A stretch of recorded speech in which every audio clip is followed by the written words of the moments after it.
मकबूल कैसे हो गए हैं? आप कोई इलेक्शन विलेक्शन लड़ने का इरादा तो नहीं है सेठी साहब? अगर इलेक्शन लड़ा तो दो चीजें होंगी। एक तो मुझे 2 लाख वोट पड़ जाएंगे, दूसरा ये है कि आरटीएस सिस्टम, ईवीएम और इंटरनेट वोटिंग मेरे खिलाफ खड़ी हो जाएगी। ਤੁਸੀਂ ਹਾਰਨਾ ਹੀ ਹਾरना है और करो ਉਹਨਾਂ ने हराना है। लेकिन लेकिन रजा आप शायद अमेरिका में बैठे हैं, आपको पता नहीं कि आज सुबह से यहाँ पे क्या मामला गर्म है। शायद सेठी साहब को भी अंदाजा ना हो लंदन में। लेकिन एक सेठी साहब एक टीवी पे प्रोग्राम करते हैं चैनल 24 पे। तो अभी जो हफ्ता चल रहा है, इसी हफ्ते में उनका एक प्रोग्राम था। उसमें पीडीएम के अंदर क्या तनाज़ात चल रहे हैं, क्या मसाइल चल रहे हैं, और उसकी एक्सप्लेन करते हुए, बताते हुए उन्होंने कुछ कहा। उसको हमारी जो सरकार है, उसके जो बड़े हैं, उन्होंने उसको पिक कर लिया और उस पे जो है वो आज सुबह से तबसरा जारी है। मेरे ख्याल में हमारे जो नाजरीन हैं, उनके लिए पहले वो क्लिप जो है वो चलाएं जो चैनल 24 पे चला था, ये देख लेंगे। मगर अब बात क्या है, what are the issues, PDM के अंदर इश्यूज क्या है? देखिए, पहला इश्यू तो ये है कि वो रेजिग्नेशन वाला, वो अभी तक जो है ना घूम रहा है। उसके ऊपर कोई इत्तेफाक नहीं हो रहा कि अगर करने हैं तो कब करने हैं, अगर नहीं करने हैं तो क्यों नहीं करने हैं। तो अब फॉर एग्जांपल जब भी ये रेजिग्नेशन की बात आती है तो लॉन्ग मार्च की बात आपसे उससे कबल आती है।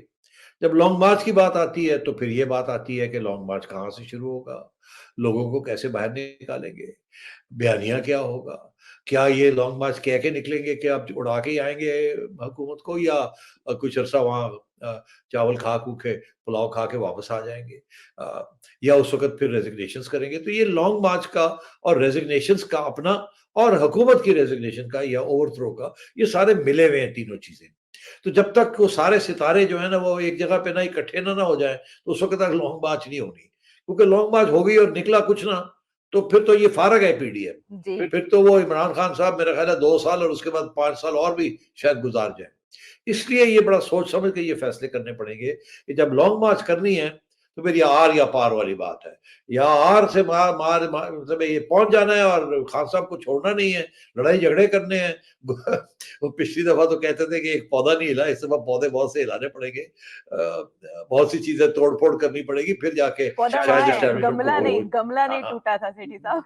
गमला नहीं टूटा, पौधा अब तो गमले लगा के हुआ है अलावा उधर। भी हाँ, पौधे तो लगे हुए, गमला नहीं टूटा। अब बहुत से गमले क्या, सर भी तोड़ने पड़ेंगे, उसके बगैर काम नहीं चलेगा। तो ये अच्छा, रजा, बात ये है कि सेठी साहब ने तो पूरा एक कॉन्टेक्स्ट जो है वो एक्सप्लेन किया कि पीडीएम में ये हो रहा है और ये होगा और सर्द और गर्म ये सारी चीजें हैं।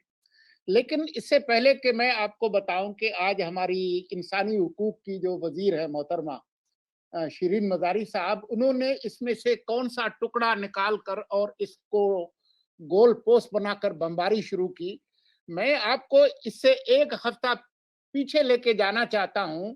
ये जो सर टूटने और उसकी जो बात है, उसका एक लिंक है। हमारे एक और अरस्तू वजीर हैं, पढ़े लिखे, जो इनके पहले वजीर खजाना थे, असद उमर। उन्होंने क्या कहा था कि अगर पीडीएम लॉन्ग मार्च करने आएगी और उनमें मीडिया के सहूलतकार, इशारा आप समझ जाए हैं, तो उनका वो क्या करेंगे, वो जरा सुन लीजिए। इन पीडीएम वालों को, इनके सहूलतकार जो मीडिया में बैठे हुए हैं, उनको ये देखो सामने मेरे, ये इस्लामाबाद के अवाम का जज्बा है। लॉन्ग मार्च करने के लिए सोचना भी ना, इधर आओगे तो इतनी कुट पैनी है, याद रखोगे। अब ये है वो पूरा तनाजुर, और बात क्या है और उसका बतंगड़ क्या बनाया है। अगर हमें ये दिखा सकें कि जो शिरीन मजारी ने जो ट्वीट किया है उसमें उन्होंने क्या बातें की हैं, और फिर उसको बनाकर आज जो है वो सेठी साहब टॉप ट्रेंड जो बने हैं, तो वो जरा समझ में आ जाएगा। अगर शिरीन मजारी का ट्वीट है, अगर आप स्क्रीन पर दिखा सकें। जी अभी प्ले कर देते हैं। उन्होंने हाँ। ये आ गया जी। ये जी देखें, he is inciting violence and a physical attack on the prime minister। अब जो क्लिप है सेठी साहब का, उसमें उसने ये नहीं कहा कि वजीर आजम पे हमला करें या क्या करें, उसमें तो उन्होंने कहा है कि जी जब ये लड़ाई होगी तो फिर अगर इस मरहले पर जाएगी तो वो तो यही कहेंगे कि जी छोड़ना नहीं है। छोड़ना नहीं, ये तो एक पॉलिटिकल बात है। उसमें वजीर आजम पर हमला जो है वो कहां से आ गया? और जी he should be charge under the law or is untouchable फला। ये हिजब इख्तिलाफ की लीडर हैं जो सवाल उठा रही हैं। आप मिनिस्टर हैं, और मिनिस्टर भी किसकी? इंसानी हुकूक की। अब ये इनका जो है वो है बयानिया। लेकिन जो असल जो बात है वो ये है कि ये वो लोग करें जो कि कोई अदम तशद्दुद और अहिंसा की कोई तहरीक चला रहे हो। ये कोई महात्मा गांधी की पार्टी है, कोई मदर तेरेसा की पार्टी है। मतलब आप ये देखें कि खुद शिरीन मजारी साहिबा और उनके खानदान पर पीटीआई के ट्रोल्स ने जो हमले किए हैं, जिसका वो खुद बरमला इजहार कर चुकी हैं जब इन्होंने कुछ थोड़ा इधर उधर बयान दिया था। और सिर्फ यही नहीं है, बल्कि आप धरने से भी पीछे चले जाएं तो जिन जिन सहाफियों पे उन्होंने हमले किए हैं, वो जी फरहद जावेद हैं जी, सना मिर्जा हैं जी, कतरीना हुसैन है, सना बुच्चा है, आसमा शिराजी है।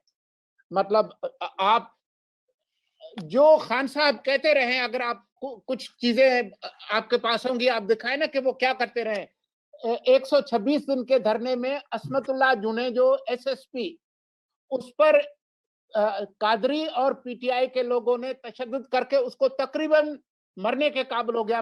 पता नहीं कैसे उस बंदे की जान बची है।